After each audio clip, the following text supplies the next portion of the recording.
सोलापूर व परिसरातील लाखो भाविकांचं श्रद्धास्थान असलेले श्री सद्गुरू प्रभाकर स्वामी महाराजांचे सम्राट चौक येथे मंदिर आहे। सद्गुरू प्रभाकर स्वामी महाराज मंदिर समितीचं कामकाज कायदेशीररित्या व व्यवस्थित चालवण्यासाठी परमपूज्य श्री दिगंबर पांडुरंग इनामदार गुरुजी यांनी 1970 साली प्रामुख्याने हा न्याय धर्मादाय आयुक्त कार्यालयात नोंदवण्याकरता महत्त्वाची भूमिका निभावली होती। दरवर्षी सद्गुरू प्रभाकर स्वामी महाराजांच्या पुण्यतिथी उत्सव माघ महिन्यात 3 दिवस चालतो। या उत्सवात लाखो भाविक उपस्थित राहून मोठ्या उत्साहाने हा उत्सव पार पडतात। ट्रस्टमध्ये कधी कोणताही वाद नाही, आजही नाही असं असतानाही विश्वस्त मंडळाच्या कायदेशीरतेबद्दल अहवालांना संजय अवताडे, राहुल कनकी, बाळासाहेब शिंदे, बालाजी पुट्टा, रामचंद्र जगताप व इतरांनी धर्मादाय आयुक्त कार्यालयात हरकती उपस्थित केल्या। इतकंच नव्हे तर तक्रारदार स्वतः संस्थेचे विश्वस्त असल्याचा दर्शवणारा बोगस खोटा बनावट अहवाल देखील दाखल केला, जो धर्मादाय कोर्टानं फेटाळलाय। अशाच एका प्रकरणात संजय अवताडेंच्या गैरसाथीदारांनी संस्थेचे विश्वस्त म्हणून कामकाज पाहणारे विद्यमान मुख्य विश्वस्त दत्तात्रय देशमुख, रामभाऊ अंबुरे, बाळकृष्ण शिंगाडे, वसंत बनगर व उदय वैद्य यांच्या विरुद्ध कामकाज पाहण्यास मनाई करावी असं प्रकरण पुणे येथील धर्मादाय सहआयुक्त यांच्याकडे दाखल केलं होतं। तत्कालीन धर्मादाय सहआयुक्त शिवाजीराव कचरे यांनी विद्यमान संस्थेचे विश्वस्त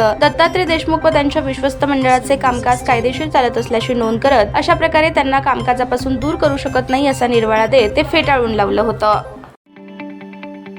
ताज्या बातम्या पाहण्यासाठी प्राईम महाराष्ट्र न्यूज चॅनलला सबस्क्राईब करा।